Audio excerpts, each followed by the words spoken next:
നാടിൻ്റെ ജീവിതത്തിൽ എവിടെയൊക്കെയോ ഒരു സ്പർശം നൽകിയിട്ടുണ്ട് എന്നുള്ളത് കൊണ്ടായിരിക്കണം ഇങ്ങനെ ഓർമ്മിക്കപ്പെട്ടുകൊണ്ടേയിരിക്കുന്നത് എന്നും ഞാൻ വിചാരിക്കും.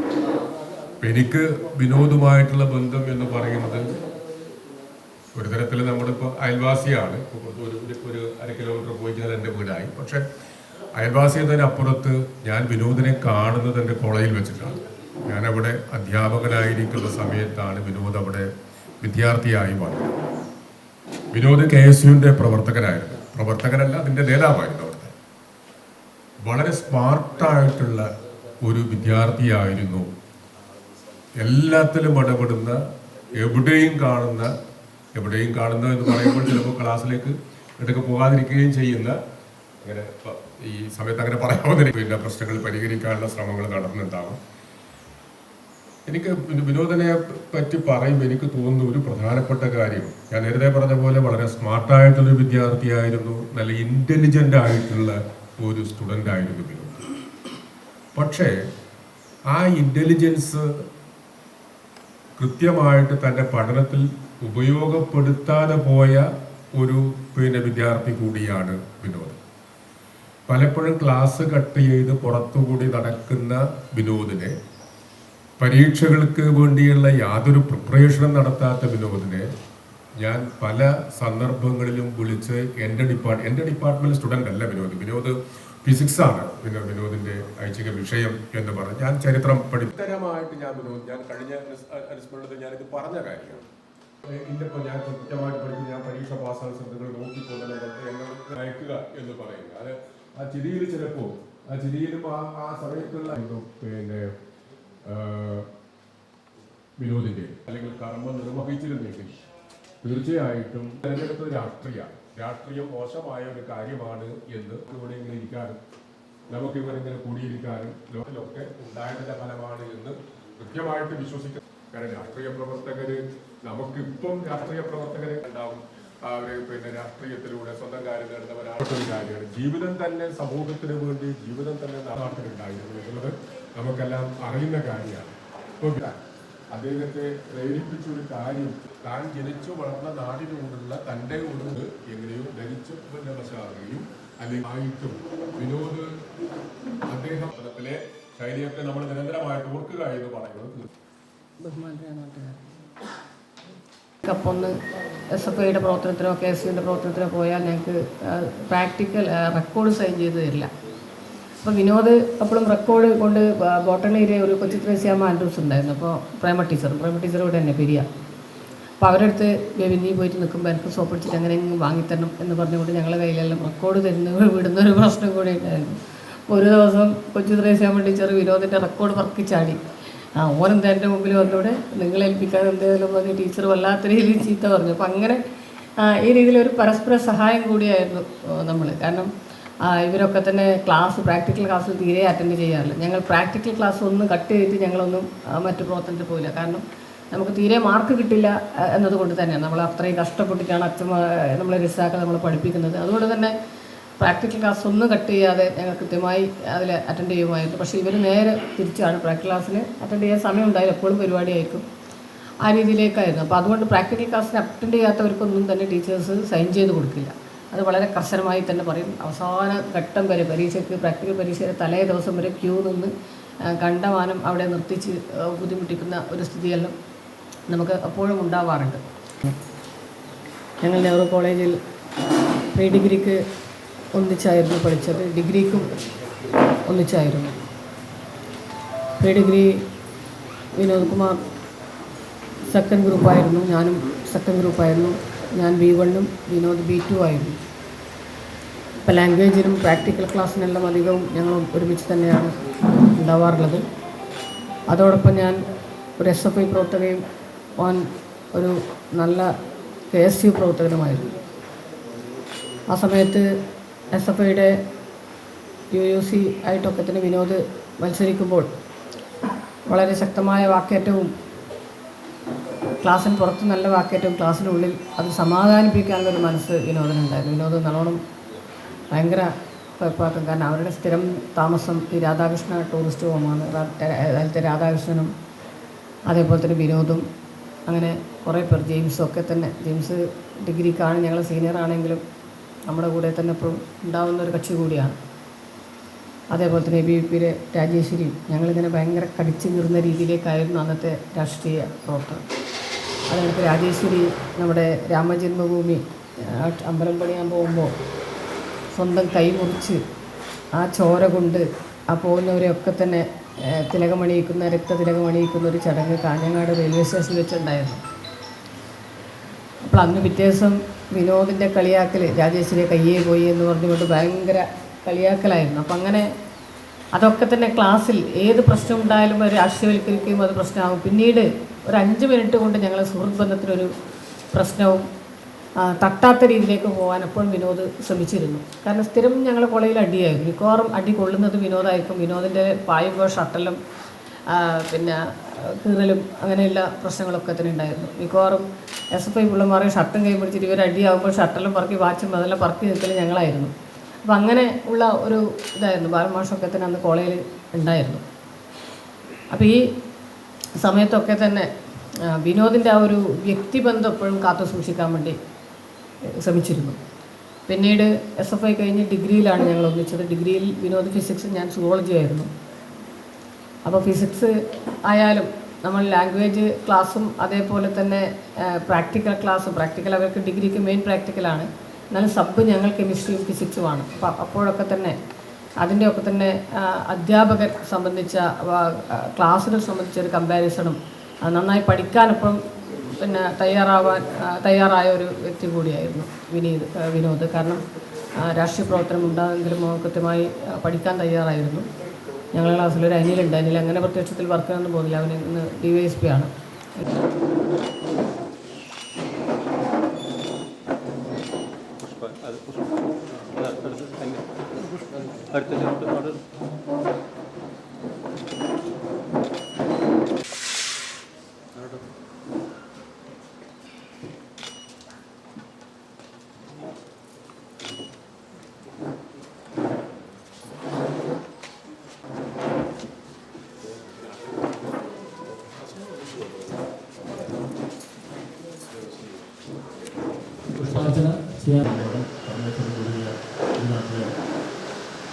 വാക്കുകൾ മുഴുമിപ്പിക്കാൻ പറ്റാതെ ഒരു 2 മിനിറ്റ് കൊണ്ട് എനിക്ക് പ്രസംഗം അവസാനിപ്പിക്കേണ്ടി വന്നിരുന്നു. എല്ലാവരും പറഞ്ഞതുപോലെ വിനോദും ഞാൻ തമ്മിലുള്ള ബന്ധം ജ്യേഷ്ഠാനുജന്മാരെ തമ്മിൽ തന്നെയായിരുന്നു. എന്നെക്കാളും 4 വയസ്സ് ഇളയതാണ് വിനോദ്. പക്ഷെ ആരും അറിയാത്ത ഞങ്ങൾ 2 വ്യത്യസ്ത ധ്രുവങ്ങളിലുള്ള രാഷ്ട്രീയ പാർട്ടി പ്രവർത്തകരാണെങ്കിലും ആരും അറിയാതെ സൂക്ഷിച്ച സൗഹൃദം, അത് സാഹോദര്യത്തിൻ്റെ സുഹൃത്ത് ബന്ധമായിരുന്നില്ല. വെറും എന്നെ ഒരു ഏട്ടനല്ലാതെ മറ്റൊരു ജീവിതത്തിൽ വിനോദ് കണ്ടിട്ടേ ഇല്ല. പല വലിയ സംഘർഷാത്മകമായ ചില സന്ദർഭങ്ങളിലൊക്കെ തന്നെ വിനോദും ഞാനും തമ്മിലുള്ള ബന്ധത്തിന് ഒരു മാറ്റവും വന്നിട്ടില്ല. ഒരിക്കലും ഒരു പുലൂർപ്പെരിയ പഞ്ചായത്തിലെ ഉപതെരഞ്ഞെടുപ്പുമായി ബന്ധപ്പെട്ട് BJP കോൺഗ്രസ് തമ്മിൽ വളരെ വളരെ രൂക്ഷമായ പ്രശ്നങ്ങളുണ്ടായപ്പോഴും ഞങ്ങൾ തമ്മിലുള്ള ബന്ധത്തിന് ഒരു മാറ്റവും വന്നിട്ടില്ല. ഒരു നല്ല മാതൃകാ പൊതുപ്രവർത്തകനായിരുന്നു വിനോദ്, മാതൃകാ രാഷ്ട്രീയക്കാരനും. രാഷ്ട്രീയത്തിൻ്റെ എല്ലാ അടവുകളും ഒക്കെ അറിയാവുന്ന മെയ്വഴക്കമുള്ള രാഷ്ട്രീയം. വളരെ നേരത്തെ ഇവിടെ സൂചിപ്പിച്ചതുപോലെ വളരെ ചെറുപ്പത്തിലെ രാഷ്ട്രീയത്തിലെ മെയ്വഴക്കം ശീലിച്ച ആളായിരുന്നു. അത് ഞാനൊരു മോശമായിട്ട് പറയുന്നതല്ല, വളരെ എങ്ങനെ പ്രവർത്തിക്കണം, എവിടെ എങ്ങനെ പെരുമാറണം എന്ന് വ്യക്തമായി അറിയാവുന്ന. അതുകൊണ്ട് തന്നെ ജില്ലയിലെ എല്ലാവരും, എല്ലാ രാഷ്ട്രീയ പാർട്ടി പ്രവർത്തകരുമായിട്ടും എല്ലാ സാംസ്കാരിക രംഗത്തെ ആളുകളുമായിട്ടും നല്ല ബന്ധം വിനോദ് കുമാറിന് ഉണ്ടായിരുന്നു. നമ്മൾ യോഗ സമയത്ത് നമ്മൾ കണ്ടത് ആ ഒരു അഭൂതപൂർവമായ ജനപ്രവാഹവും അതുപോലെ സമൂഹത്തിൻ്റെ എല്ലാ തുറകളിൽ നിന്നും, സംസ്ഥാനത്തിൻ്റെ വിവിധ ഭാഗങ്ങളിൽ നിന്നും എല്ലാവരും വിനോദിൻ്റെ യോഗം അറിഞ്ഞ് വന്ന് അതൊരു അപ്രതീക്ഷിതമല്ല, അത് അത്രമാത്രം ഉള്ളിൽ തട്ടി വന്നതായിരുന്നു. എന്തിനാലും വിനോദ് പുലൂർപ്പെരിയ പഞ്ചായത്ത് മാത്രമല്ല കാസർഗോഡ് ജില്ലയിൽ തന്നെ പൊതുപ്രവർത്തന രംഗത്ത് ഒരു മാതൃകാപരമായ വളരെ ചെറുപ്പത്തിൽ തന്നെ പക്വതയാർജിച്ചുകൊണ്ട് രാഷ്ട്രീയ പ്രവർത്തനത്തിൽ സ്റ്റാൻഡേർഡായിട്ടുള്ള നിലവാരം പുലർത്തുന്ന രാഷ്ട്രീയക്കാരനായി മാറിയതിൻ്റെ ഒരു വലിയ ചിത്രം നമ്മുടെ മുമ്പിലുണ്ട്.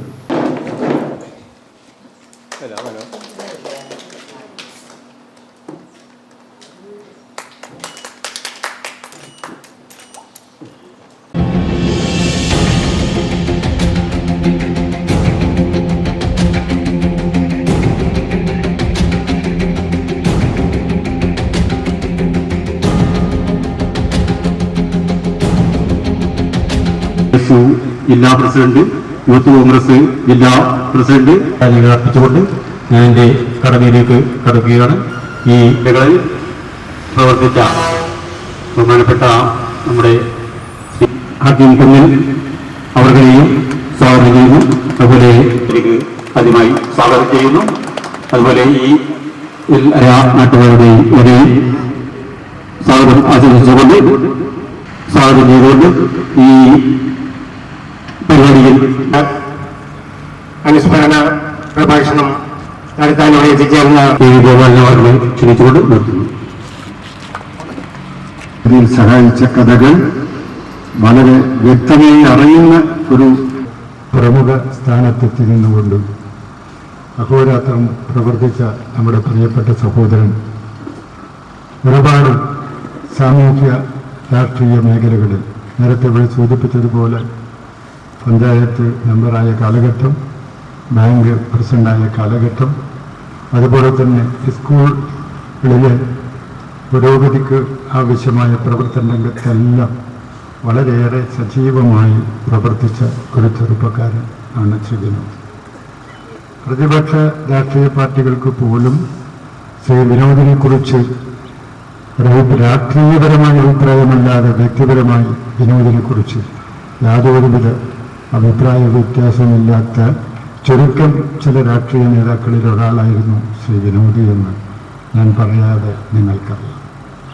ഒരുപാട് സാമൂഹ്യ രാഷ്ട്രീയ മേഖലകളിലെ വളർച്ച, വളരെ ചെറുപ്പം മുതൽ തന്നെ KSU രംഗത്തുണ്ടായ വളർച്ച, അതുപോലെ തന്നെ യൂത്ത് കോൺഗ്രസിന്റെ ജില്ലാ പ്രസിഡന്റ് എന്ന നിലയിൽ അദ്ദേഹത്തിന്റെ വളർച്ച, സംസ്ഥാന യൂത്ത് കോൺഗ്രസിന്റെ നേതാവെന്ന നിലയിലും ജില്ലാ കോൺഗ്രസ് കമ്മിറ്റിയുടെ ജനറൽ സെക്രട്ടറി എന്ന നിലയിലും സംസ്ഥാനത്തെ ഉയർന്ന കോൺഗ്രസിന്റെ നേതാക്കളുമായി ഏറെ ആത്മബന്ധവും വളരെ ആത്മാർത്ഥമായി നേതാക്കൾ സഹായിക്കുകയും ചെയ്യുന്ന ഈ ജില്ലയിലെ ചുരുക്കം ചില നേതാക്കളിൽ ഒരാളായിരുന്നു ശ്രീ വിനോദ് കുമാർ എന്ന് ഞാൻ പറയാത്തന്നെ നിങ്ങൾക്ക്. ശ്രീ K മുരളീധരൻ ഉൾപ്പെടെയുള്ള നേതാക്കളുടെ അടുത്ത ബന്ധുവും എന്ന സമയത്ത് ഒരുപക്ഷെ ജില്ലാ കോൺഗ്രസ് കമ്മിറ്റിയുടെ ഭാരവാഹികളിൽ അതൊക്കെ തന്നെ നമ്മുടെ പഞ്ചായത്തിലും ഈ ജില്ലയിലെ സംഘടനാ പ്രവർത്തന രംഗത്തിൽ കൊണ്ടുവരുന്നതിനു വേണ്ടി ആത്മാർത്ഥതയോടെ സംഘടനയെ സേവിക്കുകയും ചെയ്ത് ഏൽപ്പിച്ച ഉത്തരവാദിത്വം വളരെ ഭംഗിയായി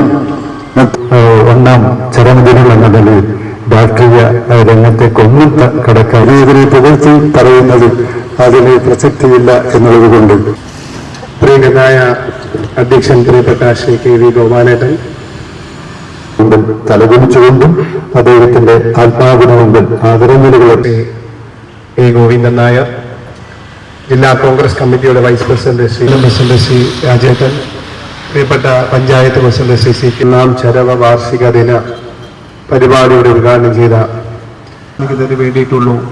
ഒരുപാട് നേതാക്കന്മാർ ഇവിടെ സംസാരിക്കാനുണ്ട്. ബാബുരാജ്, സ്വാഗതം ആശംസിച്ച വിജയേട്ടൻ, പഞ്ചായത്ത് വൈസ് പ്രസിഡന്റ് കാർത്തിയാനി നമ്മൾ പറഞ്ഞിട്ടുണ്ട് വിനോദേട്ടൻ മുന്നിൽ നിന്നാൽ വിറക് നിൽക്കാൻ ആയിരങ്ങൾ ഉണ്ടാകുമായിരുന്നു എന്ന്. അന്ന് മുൻ ജില്ലാ പ്രസിഡന്റുമാരെ എല്ലാവരെയും ഒന്നിച്ച് വിളിച്ച് ആദരിക്കണം എന്നുള്ളതായിരുന്നു ഞങ്ങൾ ഏറ്റവും വലിയ, അല്ലെങ്കിൽ ഞങ്ങൾക്ക് ഏറ്റവും ആവേശം പകർന്ന ആദ്യത്തെ ജില്ലാ പ്രസിഡന്റ് എന്ന് പറയുന്നത് പ്രിയപ്പെട്ട ഗോവിന്ദേട്ടനാണ്. അദ്ദേഹത്തിന്റെ സഹപ്രവർത്തകനായി പ്രവർത്തിക്കാൻ അവസരം കിട്ടിയ ഒരാളാണ്. 1980 അദ്ദേഹം, അതായത് അന്ന് ചെറിയ കുട്ടിയെ 5ാം ക്ലാസ്സിലോ 2ാം ക്ലാസ്സിലോ പഠിക്കുന്ന സമയത്താണ് ഒരു മേഖലയിൽ ഞങ്ങൾ യൂത്ത് കോൺഗ്രസ് കാലഘട്ടത്തിലും KSU പ്രവർത്തകരായും കടന്നു പോകുമ്പോൾ നിങ്ങളോടൊപ്പം അദ്ദേഹം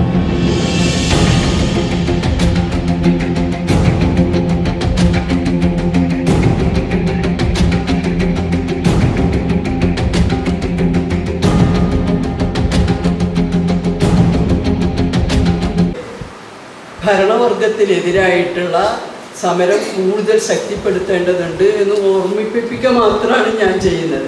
നമ്മളിപ്പോൾ കഴിഞ്ഞ തെരഞ്ഞെടുപ്പിൽ പരാജയത്തെ പറ്റിയുള്ള ഒരുപാട് വിശകലനമൊക്കെ നടത്തിയിട്ടുണ്ട്. 2 പ്രധാനപ്പെട്ട കാര്യങ്ങൾ നമ്മുടെ എല്ലാം ശ്രദ്ധയിൽ വന്നിട്ടുണ്ട്. ഒന്ന് എന്താ, സാമൂഹ്യ പെൻഷൻ അല്ലേ, കുടിശ്ശികയായി കിട്ടിയില്ല.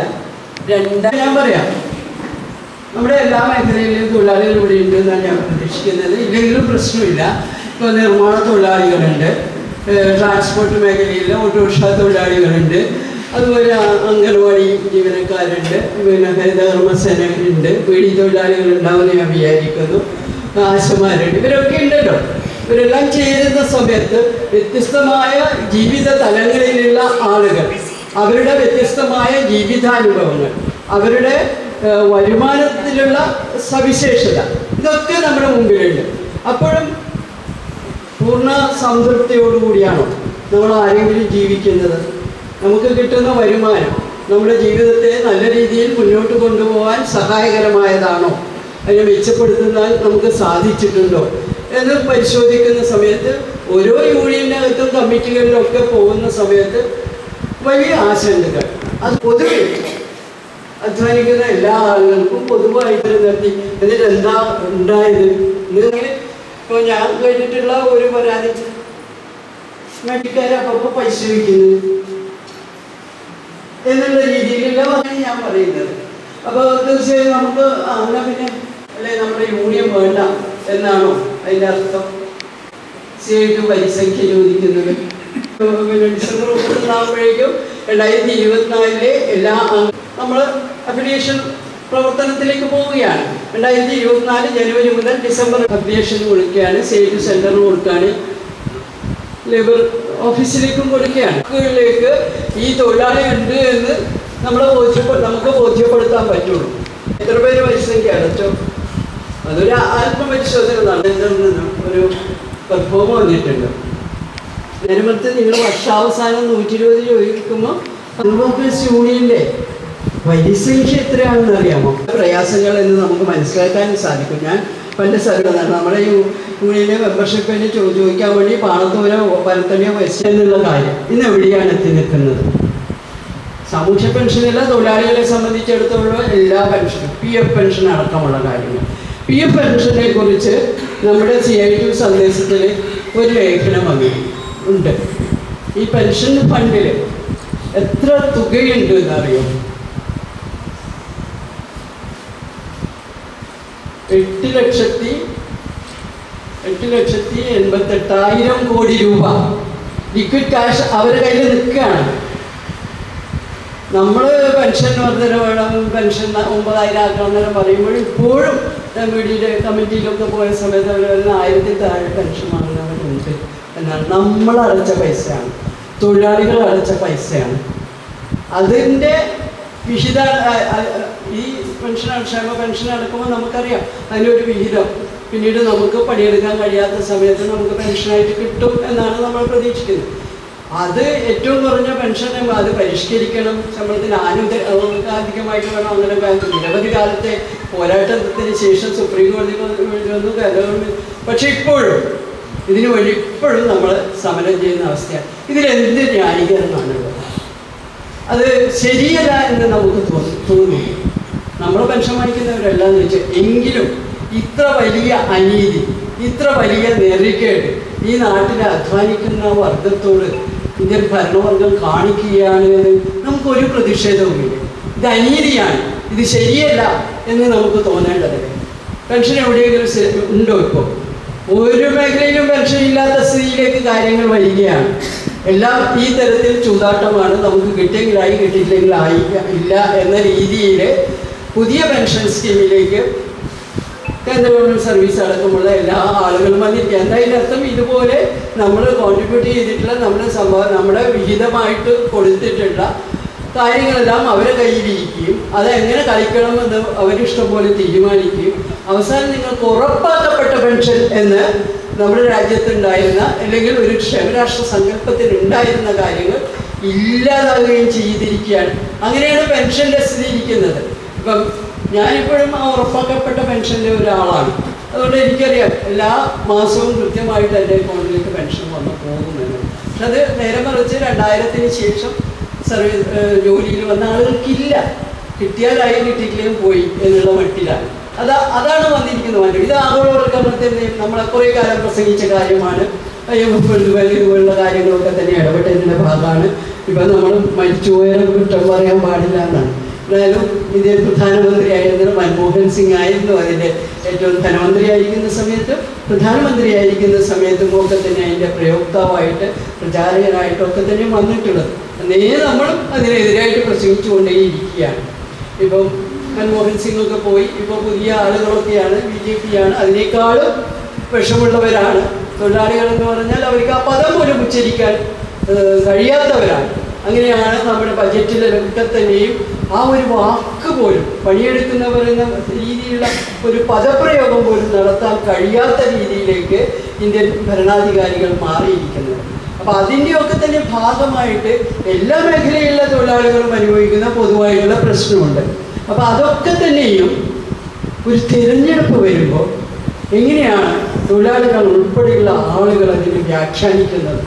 അത് കേരളത്തിലെ സംസ്ഥാനത്തിനകത്ത് അധികാരത്തിലിരിക്കുന്ന ഇടതുപക്ഷ ഗവൺമെൻറ്റിനെതിരായിട്ടുള്ള ഒരു പ്രചരണമായിട്ട് ഏറ്റവും ഭംഗിയായിട്ട് ഏറ്റവും സമർത്ഥമായിട്ട് രാജ്യത്തെ നാനാതലത്തിലുള്ള മാധ്യമങ്ങൾ പ്രയോഗിക്കുമ്പോൾ നമ്മളും അതിൻ്റെ ഭാഗമാവുകയാണ്.